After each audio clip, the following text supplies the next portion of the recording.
I'm Lindsay Hyatt, your community reporter in Atascadero. The San Luis Obispo County District Attorney's Office put out a PSA alerting the public to an increase in title theft in the county. I spoke with the DA about which signs to look out for and what homeowners could be more vulnerable to fraud. They communicate most often, never in person, obviously, hardly ever by phone, but most often by email or text. Or they want to sell a property for significantly less than it's worth. These, San Luis Obispo County District Attorney Dan Dow tells me, are just some indications that you may be dealing with a scammer.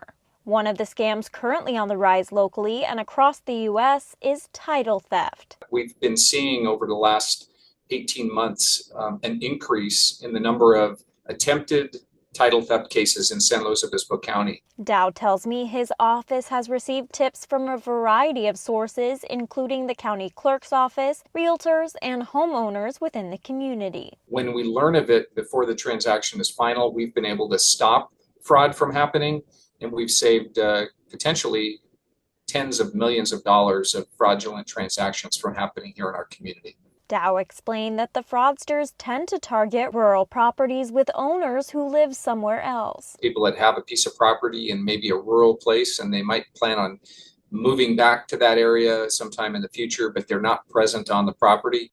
Senior title officer at First American Title, Kevin Irett, walked me through what to watch for. They'll hijack an email. And on any given email, if we're doing an escrow with the buyer and seller, the buyers and sellers agents, the old lender that we're paying off and the new lender that we're bringing on for the buyer, we might have 12 people in the email trail at one time. After the email has been compromised, the hacker searches for specific phrases. Like wire money, money transfer, escrow closing, property shown, things like that. That pops up on their screen, and then they're able to investigate further and maybe insert themselves in the transaction by saying, "Hi, I'm Jimmy Smith, the buyer. Where do I wire my money again? Tell me." District Attorney Dan Dow tells me the best way to prevent title fraud includes getting title insurance or checking your email threads for signs of fraudulent behavior.